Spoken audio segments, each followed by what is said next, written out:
सेठ रामलाल राज्य के मशहूर सेठ थे। उनके घर में खान पान की कोई कमी नहीं थी। हर रोज उनके यहाँ मेहमान आते, अच्छे अच्छे पकवान बनाकर उन्हें खिलाए जाते। सेठ रामलाल की रसोई में ही एक कबूतर घोंसला बनाकर रहता था। वह बड़ा नेक और सीधा था। सेठ का रसोइया रामू उसे बहुत चाहता था। खाना बनाते बनाते वो थोड़ा खाना उसके घोंसले के पास रख देता और कबूतर उसे खाकर शहर को निकल जाता। फिर शाम को आकर आराम से सो जाता। इसी प्रकार उसका जीवन आराम और सुख शांति से गुजर रहा था। एक दिन कबूतर खा पीकर रसोई की खिड़की पर बैठा सुस्ता रहा था कि तभी एक कौवा उधर से गुजरा। उसने रसोई की खिड़की पर कबूतर को बैठे देखा और रसोई की भीनी भीनी महक उसकी नाक में टकराई तो उसकी तो तबीयत ही खुश हो गई। उसने कहा, अरे वाह, क्या खुशबू है। रसोई में तो इस कबूतर का घोंसला भी दिखाई दे रहा है। कौवा मकान के सामने ही पेड़ पर बैठ गया और सोचने लगा, इस कबूतर ने तो सेठ की रसोई में ही अपना घोंसला बना रखा है। ये तो खूब अच्छे अच्छे पकवान खाता होगा। इस कबूतर से तो दोस्ती करनी चाहिए। अगर इससे दोस्ती हो गई तो बढ़िया बढ़िया खाने को मिलेगा। यही सोचकर वो कौवा कबूतर के बाहर आने का इंतजार करने लगा। उसकी ललचाई नजरें रसोई के मजेदार खानों पर जमी हुई थी। थोड़ी देर बाद कबूतर बाहर निकला तो कौवा उसके पीछे पीछे उड़ने लगा।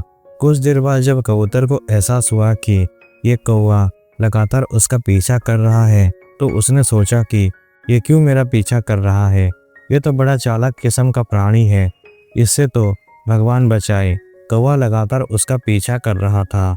आखिरकार तंग आकर कबूतर ने पूछ ही लिया, अरे भाई, तुम मेरा पीछा क्यों कर रहे हो। उसकी बात सुनकर कौवा हंस पड़ा। फिर बोला, कबूतर भाई, तुम बड़े नेक और गुणवान प्राणी हो। हम पक्षियों में तुम जैसा गुणी और भोला तो शायद ही कोई होगा। बस यही कारण है कि मैं तुमसे दोस्ती करना चाहता हूँ। कबूतर ने कहा, तुम्हारी और हमारी कैसी दोस्ती भैया। हम ठहरे सीधे साधे शाकाहारी जीव और तुम ठहरे चालाक और मांसाहारी। कौवा ने कहा, अरे भैया, मांस खाने से प्राणी बुरा थोड़ी हो जाता है। और जहाँ तक सीधे और चालाक की बात है तो मेरे भाई, पांचों उंगलियां बराबर नहीं होती। चालाक और दुष्ट प्राणी तो हर कौम में होते हैं। एक के कारण पूरी कौम को बदनाम करना अच्छा नहीं है। कबूतर ने कहा, नहीं नहीं भैया, तुम किसी और को अपना दोस्त बना लो। कौवे ने कहा, देखो भैया, लोग हमें वैसे भी धुतकारते रहते हैं क्योंकि हम जरा मोटी बुद्धि के प्राणी हैं। अब तुम भी क्या मुझे धुतकार दोगे। मैं तो सोच रहा था कि तुम्हारी संगत में रहकर कुछ अकल भी सीख लूंगा। कहकर कौवे ने ऐसा नाटक किया मानो वो काफी दुखी हो उठा हो और अभी रो देगा। कबूतर को उस पर दया आ गई और उसने कहा, लेकिन भाई कौवे, हम एक साथ कैसे रह सकते हैं। हमें तो कोई समानता ही नहीं है। कौवे ने कहा, अरे भैया, समानता तो अपने आप आ जाएगी। मैं तुम्हारे जैसा ही खान पान कर लूँगा। जैसा व्यवहार लोगों के साथ तुम करोगे वैसा ही मैं करूँगा। कहते हैं ना कि साधु के साथ रहकर दुष्ट भी साधु हो जाता है। कबूतर ने कहा, यदि तुम जिद करते हो तो ठीक है भैया, हम दोनों साथ रह लेंगे। लेकिन देखो भैया, तुम किसी प्रकार की शरारत ना करना। कहीं ऐसा ना हो कि तुम कोई उल्टी सीधी शरारत कर बैठो और हम रहने का ठिकाना भी खो बैठे। कौवे ने कहा, अरे नहीं भैया, मैं भला कोई गड़बड़ क्यों करूँगा। ऐसा करके तो मैं अपना ही अहित करूँगा। फिर भला तुम मुझे अपने साथ क्यों रहने दोगे। कबूतर ने कहा, तब ठीक है, चलो मेरे साथ। कौवा मन ही मन बहुत खुश हुआ। उसने सोचा कि चलो पहली सफलता तो हाथ लगी। सारा दिन वो दोनों इधर उधर दाना की खोज करते रहे। सारा दिन कौवा ही अधिक बोलता रहा। वो कबूतर से इधर उधर की सच्ची झूठी कहानियाँ सुनाकर प्रभावित करने का प्रयत्न करने लगा और ये जाहिर करता रहा कि वही उसका सच्चा मित्र है। कबूतर बेचारा उसकी बातों से थोड़ा प्रभावित भी हुआ। इसी प्रकार शाम हो गई। कबूतर उसे लेकर अपने ठिकाने की ओर चल दिया। जब घर करीब आया तो कबूतर ने एक बार फिर से उसे चेतावनी दी, देखो भैया, किसी प्रकार की हरकत मत करना। मैं एक बार फिर से तुम्हें सचेत कर रहा हूँ। कौवे ने कहा, अरे भाई मेरे, बार बार कहकर मुझे शर्मिंदा ना करो। कबूतर को कुछ जैसे याद आया। वो बोला, सिर के जिस रसोई में मैं रहता हूँ उसमें तो सिर्फ एक मेरा ही घोंसला है, हम उसमें रहेंगे कैसे? कौवे ने कहा, कोई बात नहीं कबूतर भाई, हम आज की रात एक ही घोंसले में गुजारा कर लेंगे। कल मैं जैसे तैसे अपना घोंसला बना लूँगा। जब दोनों मित्र मिलकर काम करेंगे तो भला देर ही कितनी लगेगी। कबूतर बेचारा क्या कहता। कौवा उसकी बात का तर्कपूर्ण जवाब दे रहा था। अंत में कबूतर ने चुप रहना ही उचित समझा। रसोइया की तरफ से भी कबूतर को कोई खतरा नहीं था। वो जानता था कि रसोइया बड़ा दयालु है। वो कौवे को मेरा मित्र समझकर स्थान दे देगा। उसे तो पक्षियों से वैसे भी बहुत प्यार है। जब रहने की समस्या भी दूर हो गई तो कौवे ने सोचा कि चलो दूसरी सफलता भी हाथ लगी। उस रात कौवे को भी कबूतर के साथ बढ़िया देसी घी का दाल भात और भाजी खाने को मिली। एक तो पका हुआ खाना और वो भी देसी घी का। कौवे ने तो बड़े चाव से वो सब खाया। फिर उस रात कबूतर के घोंसले में ही पांव पसार कर सोया।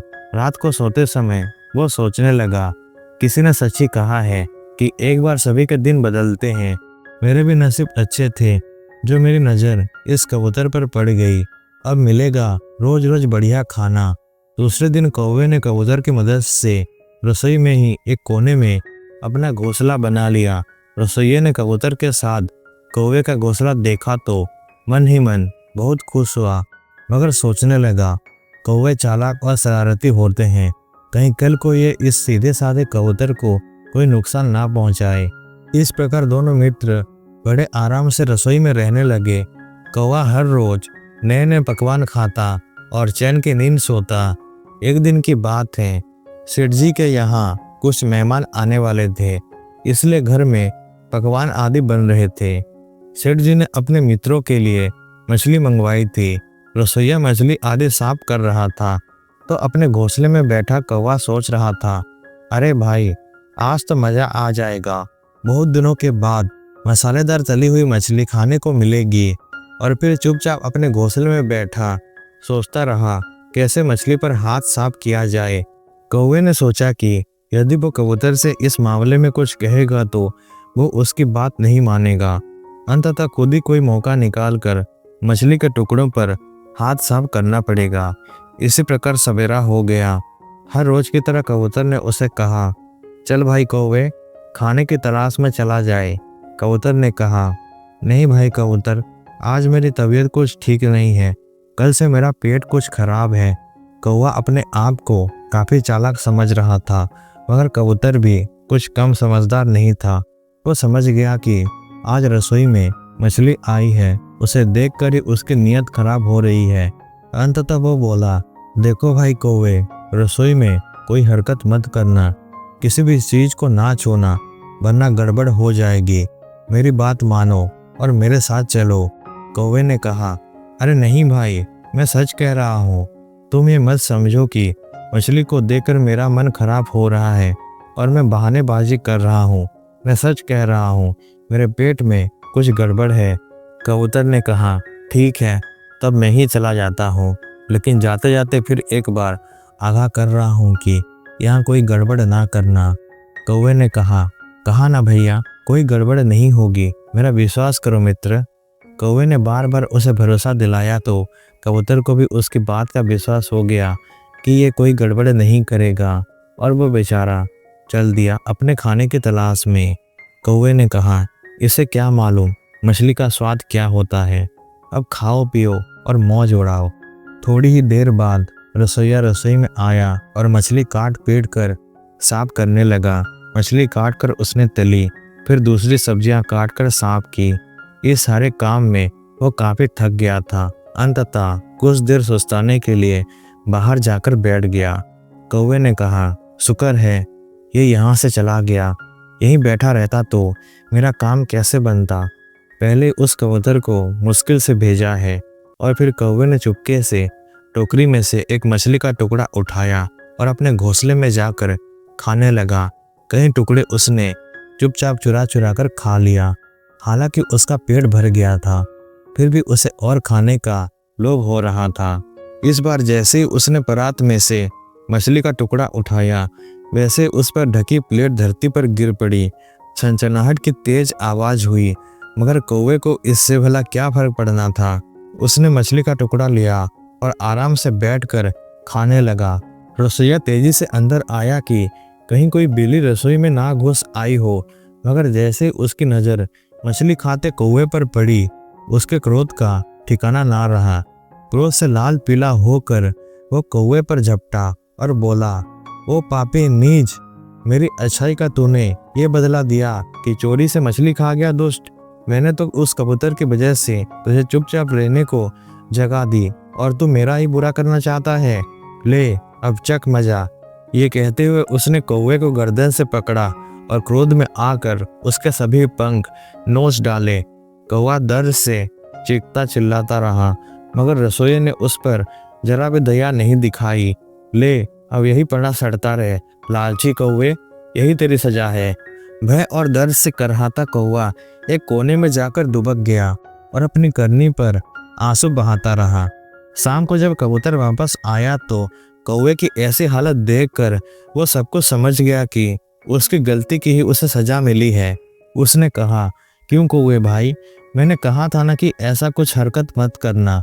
इंसान को थोड़े में ही संतोष करना चाहिए, मगर तूने लालच में आकर रसोइये को नुकसान पहुंचाया और रसोइये ने तेरी ये हालत बना डाली। इसीलिए कहते हैं कि लालच बुरी बला है।